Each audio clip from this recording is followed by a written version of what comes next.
All right, it's a lovely afternoon from the city, and of course, this is Women Voices for Peace, right here on Women Radio 91.7. My name is Oludolakpo Adewale, welcoming you to the program. Today on the program, we're looking at the 16 days of activism, and of course, we're looking at something very important as well on the program this afternoon. The United Nations, through various resolutions, recognizes the disparate impact that violent conflict has on women. It highlights the fact that generally women have been left out of peace processes, reconstruction and stabilization effort. They recognize the imperative for the full and equal participation of women at all levels, ranging from conflict prevention to post-conflict reconstruction, peace and security. These resolutions, among a host of others, frame the women, peace and security agenda. And in summary, Women Voices of Peace is that radio show that hopes to attain female gender inclusivity, protection and equality. And on that note, today on Women Voices for Peace, we'll be discussing 16 days of activism, standing united against rape. That's what we're looking at today on the program. All right, well, today on the program, I'm not going to be doing the talking alone. I've got a guest on the program, and that's the founder and team lead, Media Concern Initiative for Women and Children, Dr. Princess Olufemi Kayode. Good afternoon to you. Good afternoon. Good afternoon and welcome to the program. All right, today on the program we'll be looking at standing united against rape. And just before we get into the discussion this afternoon, I'd like you to take a listen to this short drama piece on rape. Take a listen.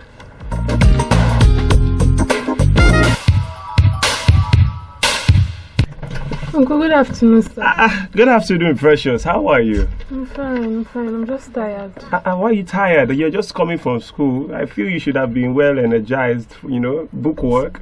I'm having problem with chemistry. With chemistry? What happened to chemistry? Come here. What happened to chemistry? Uncle, the thing is just going through my head. How is chemistry not? I need somebody to put me through. Okay, see, you know what?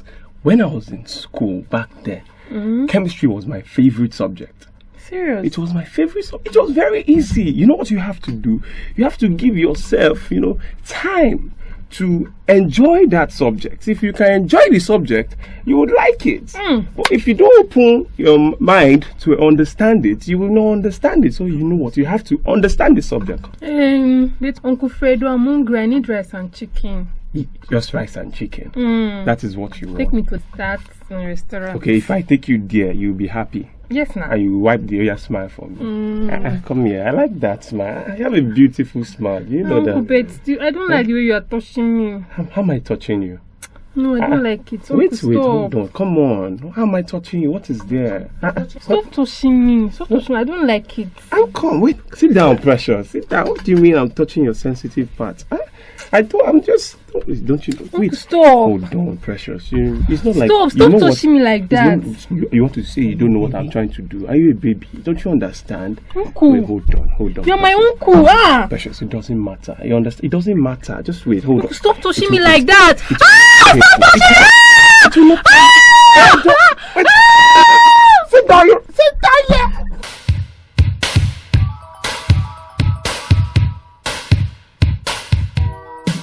I don't like this you just did to me. I don't like it. Yes, come on now. You a baby. What's there? Don't you have a boyfriend? I don't have. Okay, you're sweet. Precious, what is it? Don't touch me. I don't like now. I don't like it. Just Sorry stop. Don't touch me. You're very sweet though. Sorry. Me sweet, Uncle me. Uncle Fredo me. Precious, stop crying. Listen. I will tell mommy for you. Will you keep quiet? Will you keep quiet? If you tell anybody, if I burp from your mouth to anybody, I will kill you. Kill me? Did you hear me? I will kill you. Uncle, you kill me. So be careful. Nobody must hear from this. You know something? Let me tell you something. Listen to me, Precious. If you tell anybody, they will not believe you. I am a very good. Everybody likes me. Uncle Fredo now, you know. But anyway, see, listen. Sorry, okay? I'll buy you. We are going to that place now. Fried rice and chicken. You enjoy it though. like this. I don't like it. I don't like it. Come here. Come now.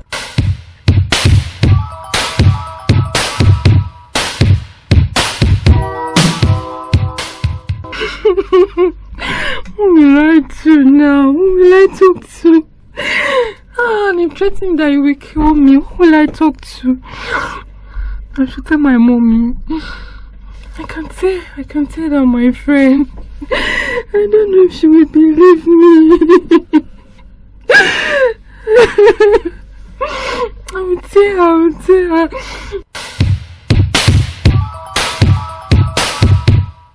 Marian.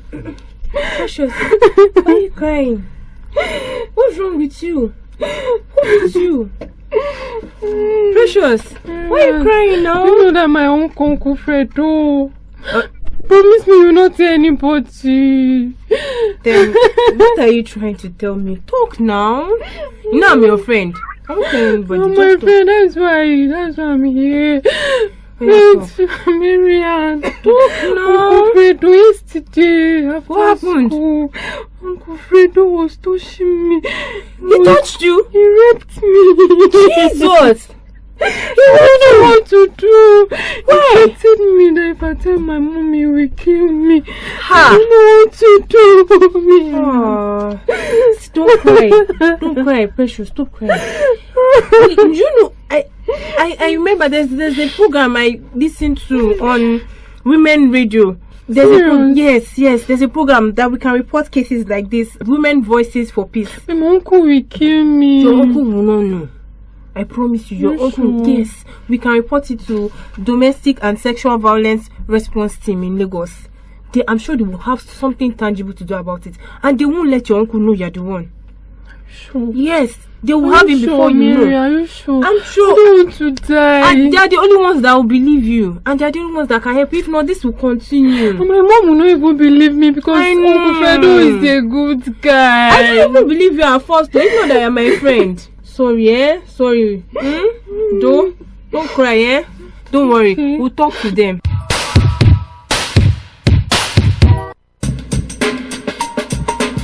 All right, that was a drama sketch today on rape, and the topic today on Women Voices for Peace is standing united against rape.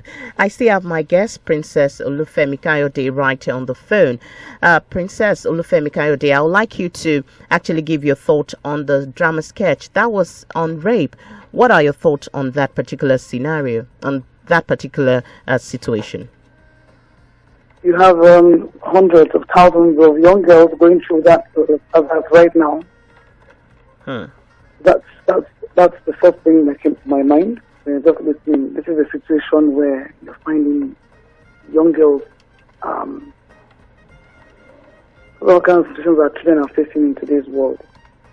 But then also, she had someone who could tell her that some place she could go to.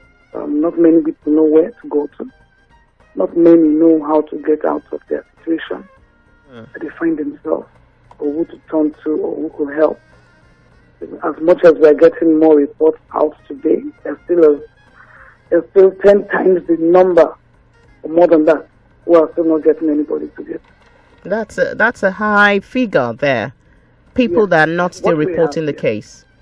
Yes. Yes. That's serious. All right, we'll still get into the conversation much more later. All right, in case you just joined us, the program is Women Voices for Peace. And of course, today we're looking at standing united against rape. And it's still part of the 16 days of activism on this particular issue. Rape culture is pervasive, is embedded in the way we think, in the way we speak and move in the world. While the context may differ, rape culture is always rooted in patriarchal beliefs, power and control. Now, rape culture is a social environment that allows sexual violence to be normalized and justified, fueled by the persistent gender inequalities and attitudes about gender and even sexuality. Naming is the first step to dismantling rape culture. Every day we have opportunities to examine our behaviors and beliefs or biases that permit rape culture to continue. From the attitudes we have about gender identities to the policies we support in our communities, we can all take action to stand against the rape culture. And today, like I said earlier, to do justice to the topic, I have my guest, Princess Kayode, right here. And you can also reach me via text message on the program this afternoon. Do well to send me a text message on 0703 1756 537. Let's lend our voice to the rape story today. We're standing united against rape. In what way do you think more advocacy should be done, especially in ending rape cases in Nigeria? So send your messages on 0703 1756 537. You can also go to Twitter and join the conversation there. Some of the comments made by my guests today will be put on our Twitter handle. That's on WFM917 on Twitter, Instagram, and Facebook. All right, going back to my guest right now, let's look at the rape culture in our society. Do you think that until gender equality is achieved, rape cases and rape culture will continue to persist? My answer to that is simply this. When we bring certain phrases or the response or the way it's been interpreted to the male folk, of course, to them, really, and even to some women, is basically more like a warfare. But it is seriously much an issue of mindset. We were raised in a society where certain things, like we said, have been normalized. And so when you keep saying gender equality, it's more like, oh, you want to fight us and tell us that, we are one on one. But that's not how we are raised. That's not how we were brought up. Including men who are educated. So now, it brings us back to the issue of conditioning and scripting. We have what we've been scripted, scripts they've used in raising us up. And these things are embedded in our subconscious. So it's not so much, because in terms of the facts and arguments, we have it. But it's not been working so much. And then we have to begin to look at how to re-strategize in reaching out to the opposition, in quotes, to understand that, we're not here for warfare. We're basically here to say that we also are human beings, and there are certain things that have been done or undone that is depriving us and putting us, in a position of being stepped upon. True. So it is basically creating our messages not to sound like warfare. We may not see it as warfare, but the opposition sees it like, okay, we're here, come and meet us. And so far for now, there's still the majority in all the decision-making places. And so if we're going to get them to understand what we are saying about our health, our wealth, our prosperity, our being able to progress and grow and contribute meaningfully well to what family, as individuals and family and society, communities, and as a nation, then we will need to change how we are. True. All right. In your own opinion, who is actually a sexual offender, or who sexually abuses people?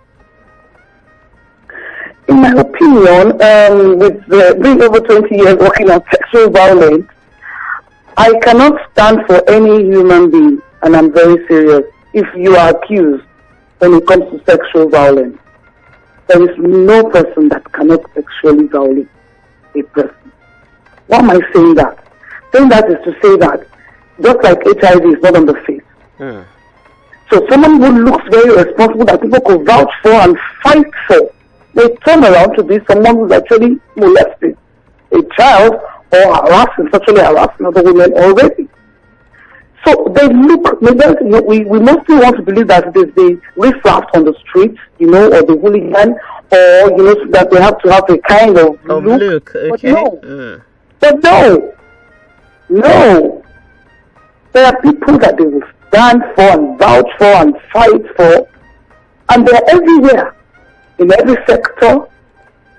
That is what I'm talking about generally. So you can't say, oh, he's a professional. Oh, he can be a professional. He can be a judge. He can be a lawyer. He can be an accountant. He can be a teacher. It can be a father, a mother. I've had a case of a mother before. It can be, it can be a female teacher, it can be a male teacher, it can be an it can be any person, a pastor, an imam, a cleric, anybody. So anybody can be an abuser.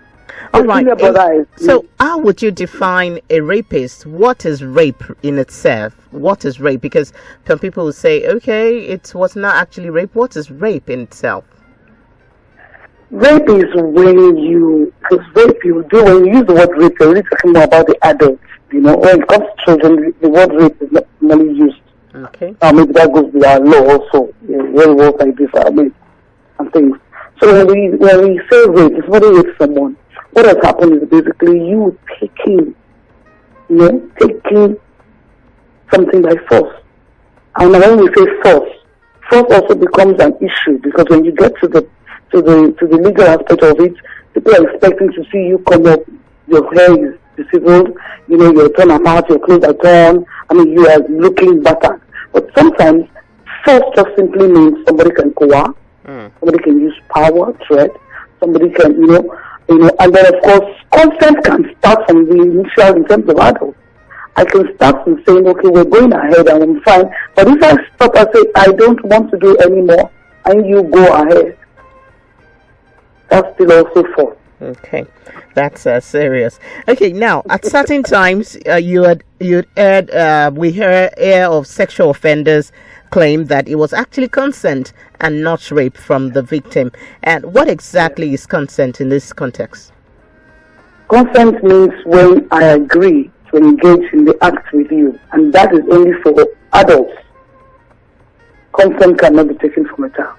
Anybody below 18 cannot give consent. So now for an adult to say, okay, we agree, maybe we're partners or we've been dating or even we met today and we both agree to want to have fun together and we go ahead and do that. I agree. I agree to participate in the act, whatever act, as a sexual, we both agree to do. So now when we say somebody didn't agree, I'll give a scenario. Okay. And a young lady has known a young man, they're friends, they're not in a relationship, but they're friends. And he says, oh, okay, I want to study something. Okay, I can do that for you. You can come over. Okay. And then she did. And then she gets there and putting down her laptop, expecting, the gist and expecting, let's go ahead, what I came for. And suddenly she changes and says, I want to have sex. And she's looking like, we don't have that kind of relationship. It's not like we even had a discussion about it, or you are toasted and I said no. If that had been the case, I won't be here. But we don't have that kind of relationship. And he goes ahead and forcefully. That is, there's no consent. She didn't give you consent. That's rape. Okay. That's rape. And now with rape, what people think that you expect to see lacerations or there's bleeding, sometimes you don't see that. That's where consent comes up. I didn't agree. Does not mean that because I didn't agree means that you're going to see me bleeding heavily. And sometimes a victim or a survivor, we use victim for children and survivor for adults. May actually climax or enjoy the sex in a way. They can actually climax. Now, what we call that is basically the body. There's a separation between the person, the mind of the person, and the body. The body can have climax. That is, have orgasm. That has been violated. And so people will say, oh, but she enjoyed it. That's another angle to it. Yeah, but she enjoyed it. And so as far as it's concerned, it's done now. I enjoyed it, you enjoyed it. But that person said no. But the body, there is a way you will touch the body will react as the body. So there's a lot of things when it comes to looking at the issue of rape, where consent. I think there was this something the British police did, a cartoon they did, teach about consent, about tea. They use tea as and somebody comes over to your house, force you offer them tea, and they can say, I don't want, or will say, okay, I don't mind, yeah. When you bring the hot, you put the cup, you put the water, I think I don't want anymore. No, you must have it. You can't say no, you must have it. I don't want anymore. That is concept. I do not want. Is enough to tell you, I don't want to get this thing. You cannot take the tea and pour forcefully down the throat of the person. All right, in case you just joined us, the conversation has been on Standing United to End Rape, and the program is Women Voices for Peace, right here on Women Radio 91.7. And of course, my guest, Princess Kayode, is still very much here to answer our questions. All right, there's also something that has been consistent for years, and it's all about victim blaming. It's been prevalent. You hear comments like, what was the woman wearing, what and how much she had to drink, and where she was at a certain time. How can this stereotype of objectifying women be neutralized, especially when it has to do with rape? It comes back to basic society again. Backup, during your breakup, women are expected, they have expectancy, for women. You're supposed to be properly dressed. Because when I use the word properly dressed, it means that you're not supposed to be yourself or look good for yourself. If you put on a mini dress, you're looking for trouble. If you're putting on a shorts, you're looking for trouble. If you had a beer or, you had a party, you are looking for trouble taking alcohol. And then if you go visit, like the example I gave, she went to his house. What were you expecting will happen? Just have a class, so there are still issues with how society thinks about issues of sex.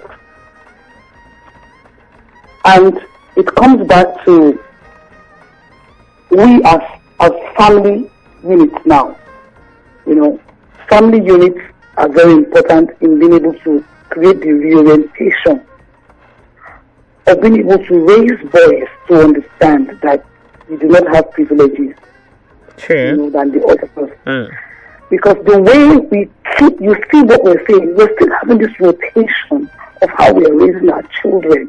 And so it seems like society keeps on recycling these ideologies, where a child, so much that even when a father discovers that their daughter or son, anyway, they were talking about women and girls today, has been violated, sexually violated, they would rather shut it down.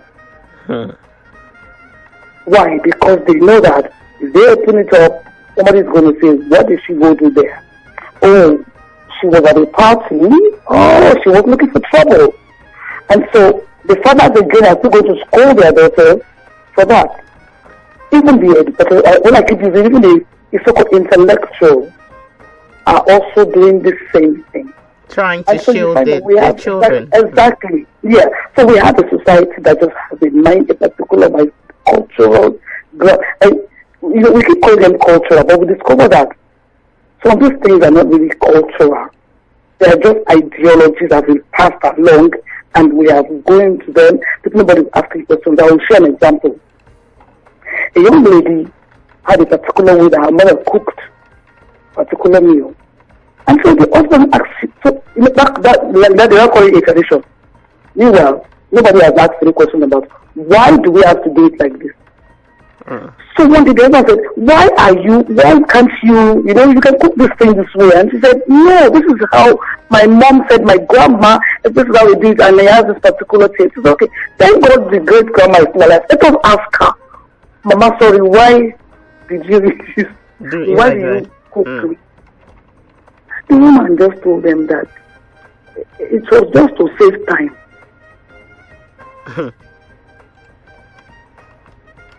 She would have a lot of things to do and manage the household and the farm. And so she, instead of, a particular way of rinsing, so she just has this way of just put it into the water and just shake it off and put it. And they felt that it was what was giving it a particular taste. And that has gone into generations. we have a lot of things that we have accepted that nobody has asked any question about. Women are even more dangerous enemy in terms of rape culture. Because you see a woman say, what? She never went to look for trouble. So when you are thinking that it's the men who are talking, you find women who are saying the same thing. She went to look for trouble. Why should you be dressed that way? Then it comes back to the fact that everything falls back on the victim. Instead of asking the other party, why did you do that? Yeah. So we should actually name and shame the perpetrators. Exactly. Okay. You know, and then as much as we want to shame and name them, one of the things I look at all of this is that we are treating the wound, or what I call it the scar. We're not still looking at why are these things happening. The Because causes. that is where we can actually leave it. Prevention is better than cure. We are having a lot of violated children, violated women today. Rape is on the rise. And we're not looking at what exactly is causing this. And then, of course, while so many things will be going on simultaneously, which of course talking about reorientation, re-education, you know, and making sure that this gender equality thing we're talking about, we're not looking out for warfare. We want to be partners. We want to contribute our quota. We also carry a lot of attributes and value to give. And when we are violated, we are reduced and made redundant. And that does not even make us, we have nothing to even give to our children. Because a woman who was brought in at 14 as a wife has nothing to give to her children. She herself is a child. That's serious. So That's serious. it is prevention. How do we? So we need to make sure as we are planning. It is nice we have a sex offenders registry. It is beautiful. But it is not possible to make sure we reduce the number of people who will be there. We can. All right. In case you just joined the conversation, the program is Women Voices for Peace, and today we're looking at standing united to end rape, standing united against rape. The 16 days of activism, it actually kicked off yesterday, and what a way to kick off, because the national launch of the Sexual Offenders Register was done in Abuja, and all this activism is also geared to ensure that we name and shame perpetrators. And on the program this afternoon on Women Voices for Peace, I have Princess Kayode right on the phone to give light to our topic for today. And Princess, there's something that baffles me a lot. It's all about the rape cases in courts. Over the years, we've only seen some cases that actually made it to the court. But sometimes even we see that justice are not meted on the sexual perpetrators. Why is this so? I want to believe that we have advanced a bit, and I'll give my reasons for that. The cases started going to court, notably, was in the early millennium. We have a justice system that needs a lot of support. We have a criminal justice, which of course they are all involved in. When we talk about criminal justice, we're talking about the police, social welfare, or the social system, the prosecutors, and of course the judge, and of course medical.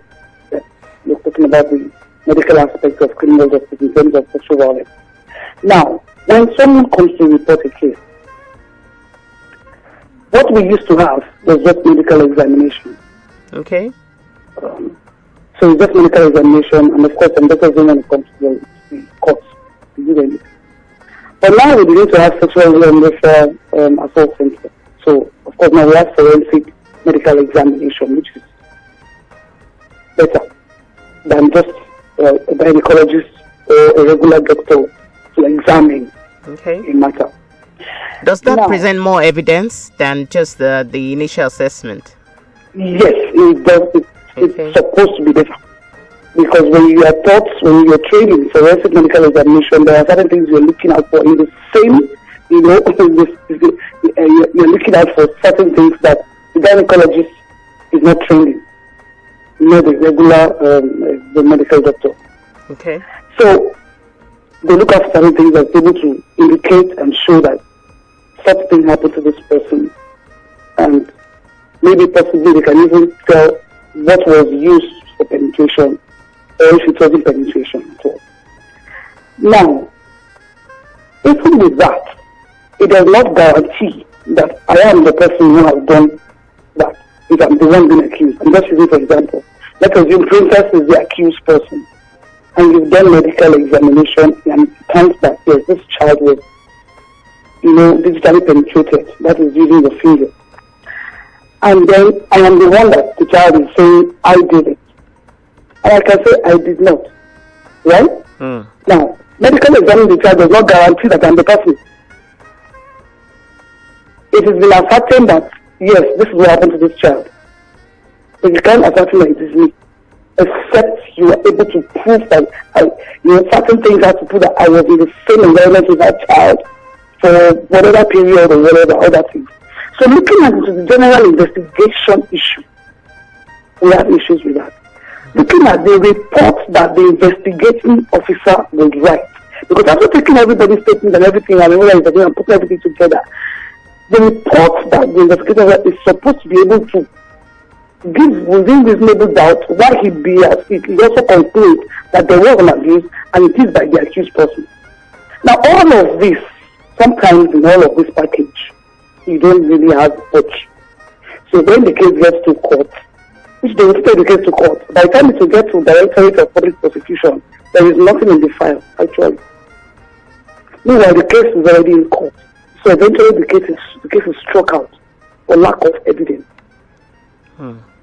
Okay, the interesting narration there, and of course, sometimes you wonder what really goes on in the minds of the victims and the survivors when they see their cases lingering in the court. This is still Women Voices for Peace right here on Women Radio 91.7. Princess is still very much here, and she's discussing this topic with me, standing united to end rape right here on the program.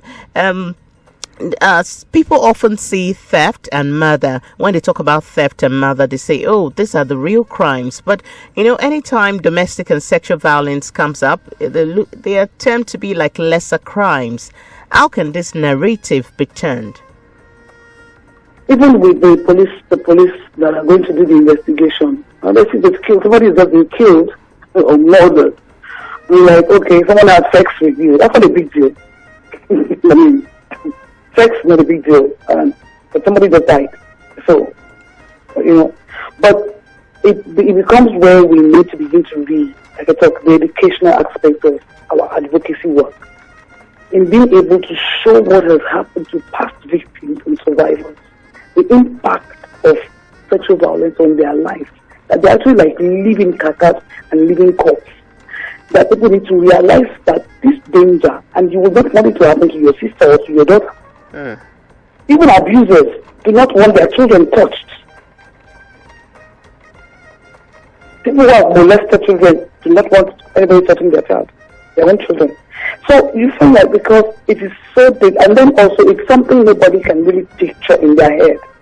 I mean, as we're saying it, there are people that cannot. Actually, we've done this, try to do a test of, in classes, and say, okay, nobody close your eyes. Just imagine that your daughter or your son has just been sexually violated. Nobody can imagine. It's hard to imagine. Now, yeah, I also like your thought on this.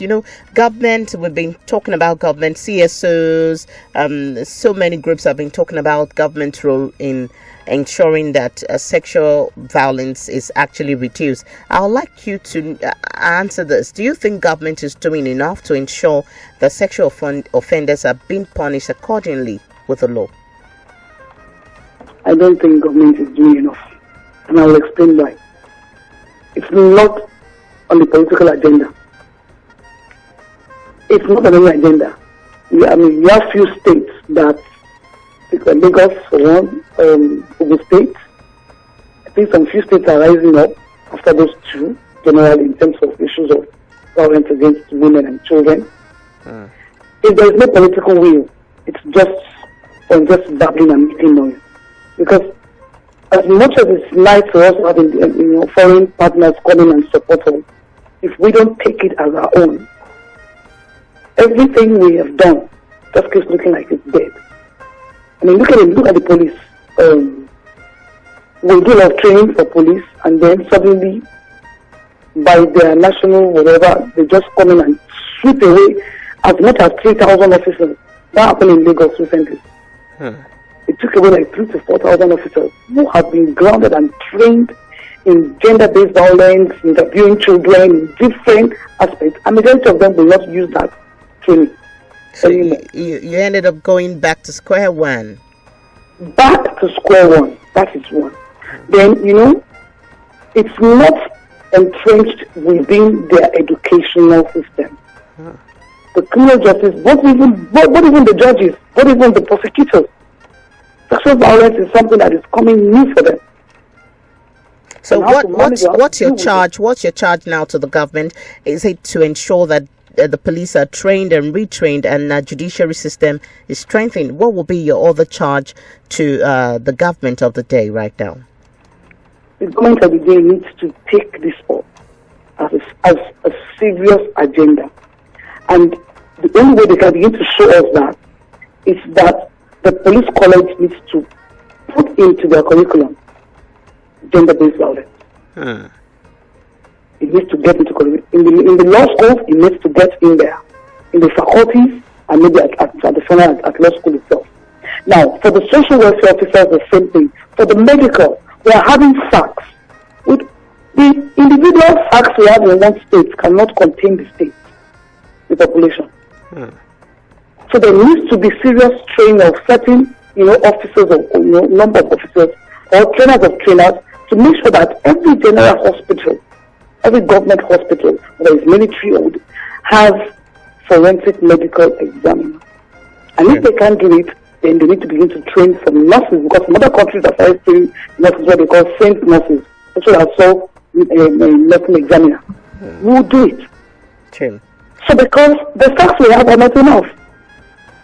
We have some private rape crisis centers.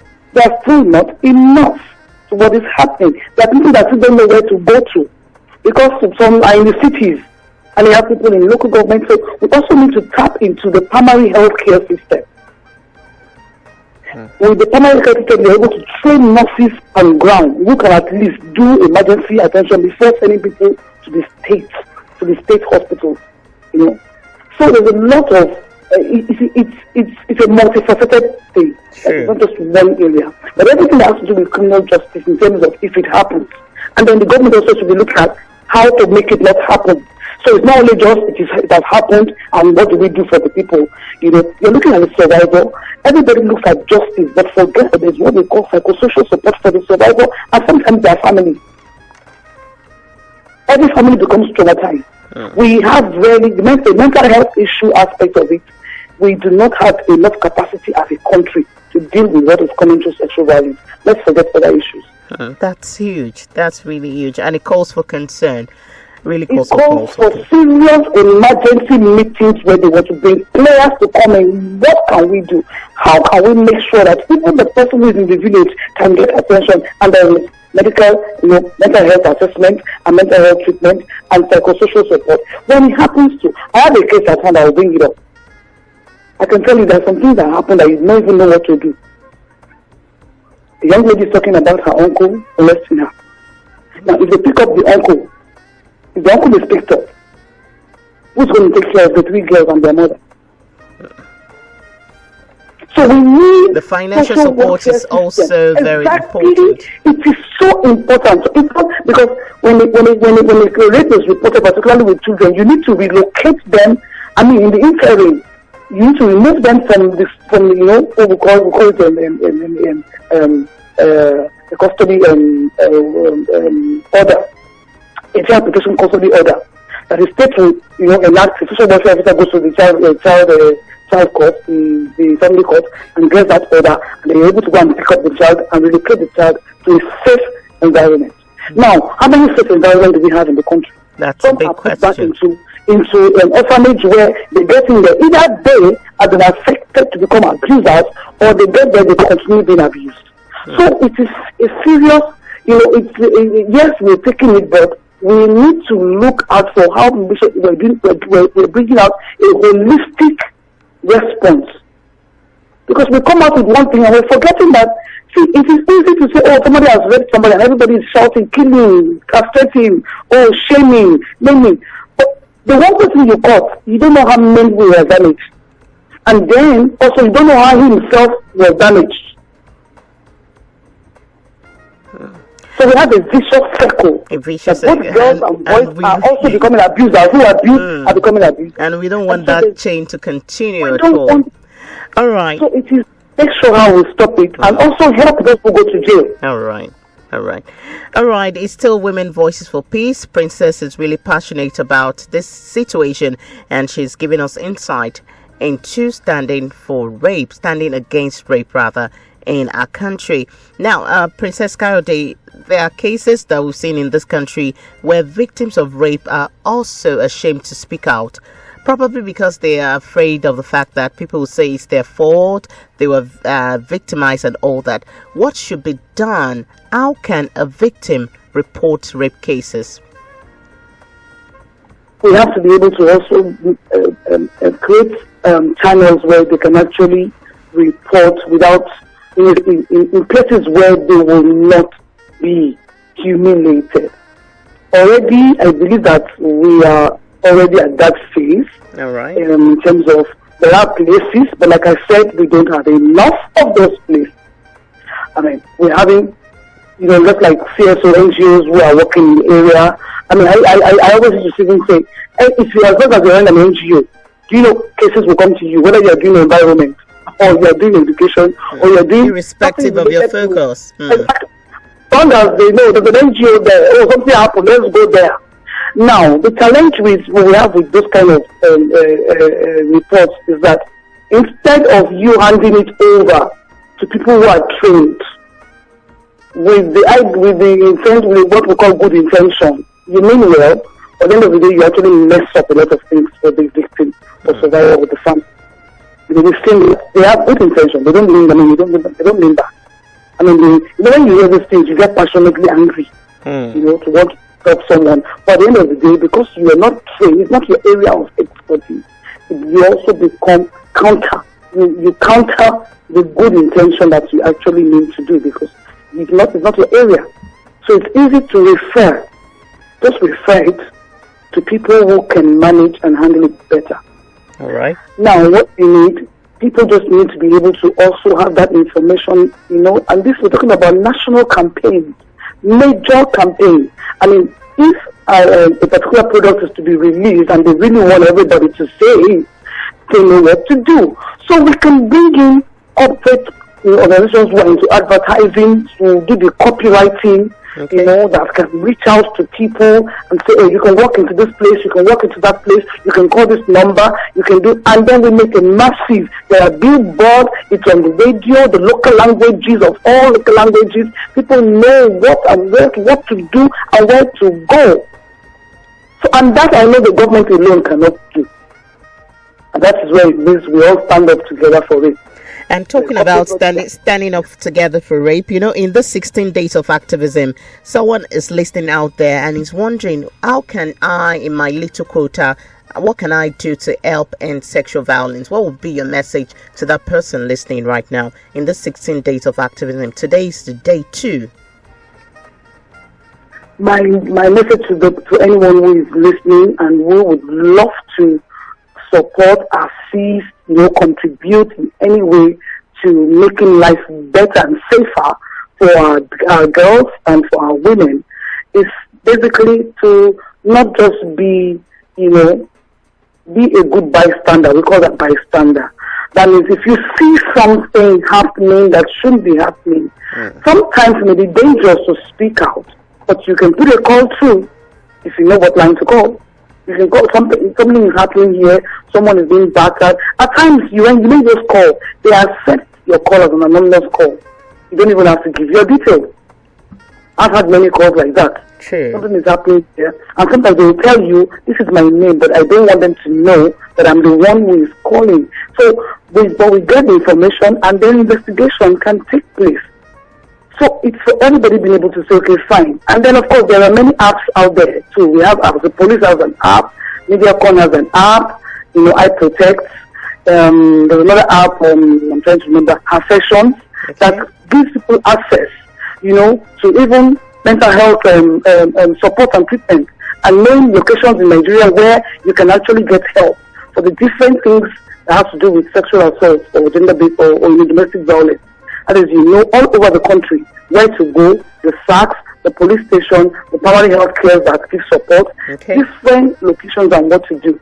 So it is just knowing, and that is once you have information, it is easy to be able to help. And sometimes we get calls that just that they Googled and they got our number. And many of the numbers, a lot of us get those kind of calls. I got your number from online. I got your number from the app. Oh, I got your number from here. And I'm calling, I have this matter. It's not my own, but it's somebody. It's okay. If it's domestic violence, we prefer the client themselves. The person that something's happening to, you call to support. Except it is actually happening live and you think that person can be killed. Of course, task force in Lagos that I know can actually work in and bring the door down and save that person. A help in terms of task force. When it is like this person is being victim right now, we try to stop and they're not hearing, it will kill her. You get help. Do something and so say it is something. It is basically not just keeping mum. You are in a gathering with your friends and they are talking down on girls, or how they've had sex with one, two, or they are planning. Please don't, as long as you don't say anything, even though you do not participate in the acts with them or plan to, you are already an accomplice because you were there listening to them planning. Speak up, speak out. You can drop a message. One of the apps there is report on abuse. It's being checked every second to get anonymous calls that they are planning to let somebody somewhere through answer information, and action is taken to save the person. So everybody just needs to play their role.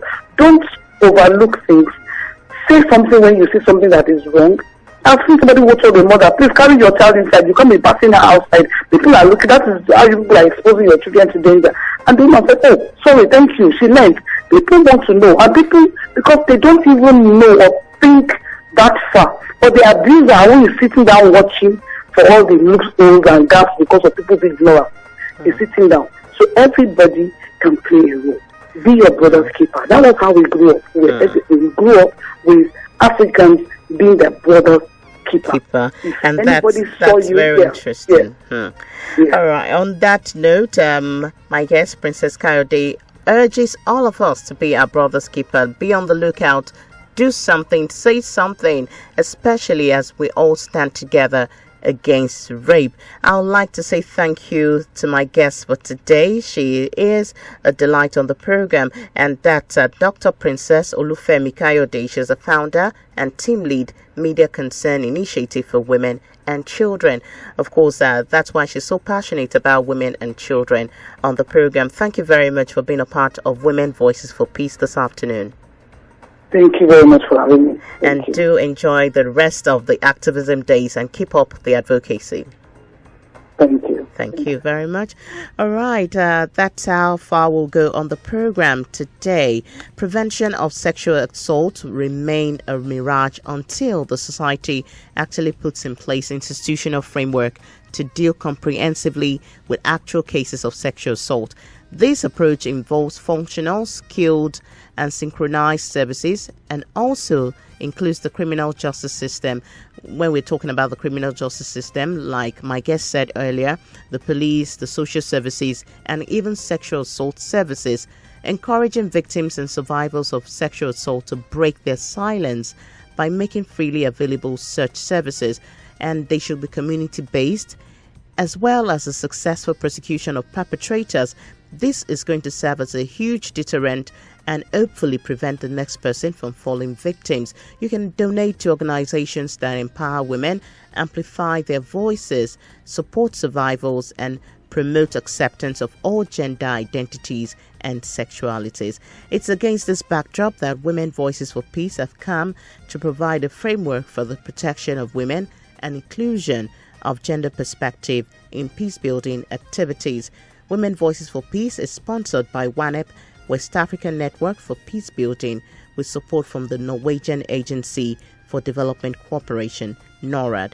Women in Peace Building Network, WIPNET. Women Voices for Peace holds every Tuesday on Women Radio, WFM 91.7, and it comes up at 3 p.m. I want to say thank you to my producers, Kels Okeze, Blessing Kale, and of course Anthony Dalmeida for doing a research and of course putting this beautiful script together. My name is Oludolapo Adewale. Coming up right now is the Big Tunes. Good afternoon. WFM 91.7.